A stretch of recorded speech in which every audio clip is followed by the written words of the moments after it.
mother is trying to convert me. Oh, not to any religion, to a career. You see, she's under the grand impression that I would make an excellent lawyer, to which I say, objection. And yet, she's tried everything in her power to make this happen. Everything from bribing me with pencil skirts to quoting Legally Blonde to making me watch Law and Order. The woman is relentless. But how could I blame her? It's not like I ever told her the truth, which is, I want to be a musician. So instead, I just played along. And it wasn't until I was tanking my auditions did I realize that in filling up my schedule with classes I didn't like, to prepare myself for a career I didn't want, I was taking away time that I could have invested towards something that mattered to me. And this is my fear for us all. When security and practicality reign supreme, it's easy for us to believe that the idea of pursuing a passion has become nothing more than a frivolous pursuit, something you can get if you're lucky. And as a result, we've become permanent victims of our circumstance. So to reverse this, first, we'll investigate the causes. Then we'll cross-examine the effects before finally overruling this mentality with some solutions. I may not want to be a lawyer, but I'm willing to take on this case. So the first time I ever tried telling someone what I really wanted to be when I grow up, instead of just saying singer-songwriter, I'd say something fancy like contemporary composer / vocalist. You know, so as to sound less like I'm destined to be a starving artist. But why do I, and so many others, feel as though we need to distance ourselves from the truth? Well, there are two reasons in particular. First, we don't want to be the next entertaining failure. And second, we have allowed our need for financial security to dictate our lives. Now, our society loves to watch people fail. The Germans call it Schadenfreude, pleasure at someone else's misery. I mean, there is a reason why, according to Richard Rushfield of Vanity Fair, American Idol producers purposely select the worst singers to pass through their pre-auditions, so that when they inevitably get rejected later, the cameras would be right in front of them, ready to capture their rage and disappointment. I mean, it's hilarious, because these people actually thought they had a chance. But you see, the more we make fun of other people, the more we're really just exposing our own insecurities.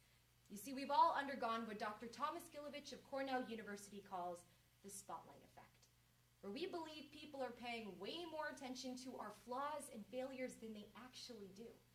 So all this preoccupation with what other people think of us can make anyone hesitant to pursue their dreams. After all, who wants to be the next laughing stock, the next cautionary tale? Which goes into our second cause. We have allowed our need for financial stability to define who we are. In a recent research report done by ACT, only 1/3 of high school graduates actually select a major that coincides with their interests. Are we really that out of sync with what we want? Or is there another reason for this mismatch? Tim Hegedus of Stanford University tells USA Today the only reason why he picked engineering over teaching was because of the apparent greater job prospects. But you see, this is where we've gone wrong. Because according to Kelly Holland of Fiscal Times, the problem isn't with the major. The problem is that employers, such as herself, have trouble finding people with the right qualifications. And what are those qualifications? Turns out, being able to work well in a team, to communicate, was far more important than whether or not you were a math and science person or a history English person. Which says something. Maybe by picking something we actually like, we learn to develop these skills naturally on our own. So I have a confession to make. Every once in a while, I have doubts on whether or not leaving the lawyer path was a good idea. But then I just try to visualize my future. Can you imagine? Hi, I hate my job, but don't worry, I'll be responsible for whether or not you're going to prison for the next 25 years. See? It's not a good idea for me or innocent people around the world. But this is exactly what happens, in addition to our two main effects. First, we no longer utilize the analytical thinking it takes to solve the complex issues of today. And second, we become complacent and no longer believe we have the power to improve our current situation. Without passion, we lack substantial motivation to do innovative work. In the 1980s, the Federal Reserve funded an MIT study to answer the question, how effective is paying for performance? They gathered hundreds of students to do a variety of activities, everything from memorizing long strings of numbers to solving puzzles, and based on how well they did, they received either small, medium, or large cash rewards. And they found out money incentives worked, but only if the task was completely mechanical and had a straightforward answer. Anything that required even rudimentary cognitive skill, money incentives actually slowed down the creative process. These individuals took longer to figure out the problem. And this kind of experiment has been repeated time and time again at multiple institutions. Recently, at the Education Innovation Laboratory at Harvard University, students in over 200 urban schools were paid to do their homework to see if this would somehow improve standardized test scores. And as a result, no significant increase in academic achievement occurred because of this.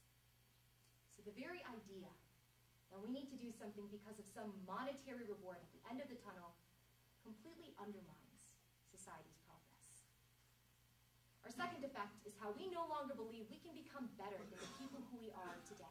Take Terrell Vance, former math star at Kipp Academy Middle School. He had everything going for him. Everything from crushing high school courses in 8th grade to bringing home trophies from state math competitions. But by the time he got to high school, without his teachers constantly checking up on him, he coasted, barely graduated high school, and eventually dropped out of college. He told Paul Tough, author of the book How Children Succeed, that while he was prepared academically, he wasn't psychologically. You see, he never learned the grit and passion it took to want to succeed on his own. And the worst part? Terrell isn't some sad exception. He's only a part of a bigger statistic. Despite Kipp Academy's best efforts in being a college preparatory school, only 33% of their students end up graduating from college. Because without passion, skill and talent goes nowhere. So how do we stop this? How do we reverse this self-fulfilling prophecy? Well, there are two solutions. First, we need to give childhood dreams credit. And second, we have to be willing to take risks.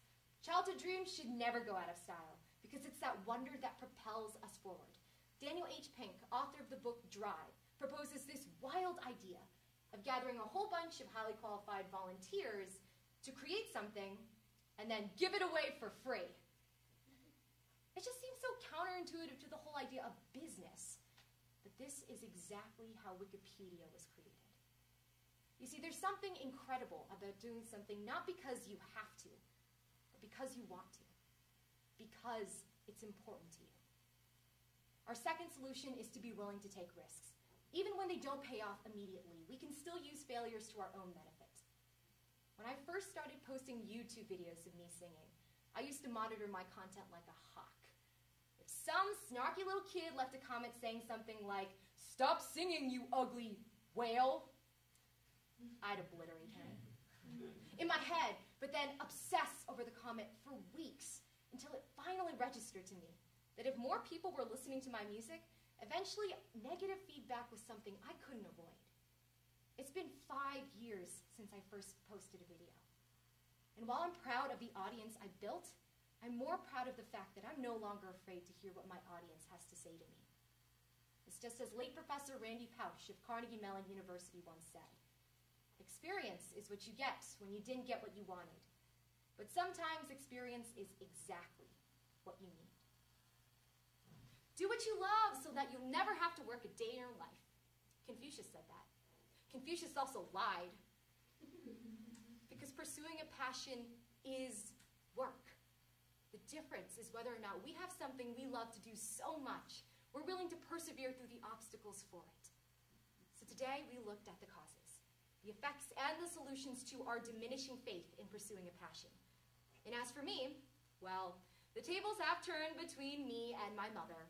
It's my turn to give her the testimonies and evidence about my chosen career. But I realize something. It's not her I have to convince. It's me.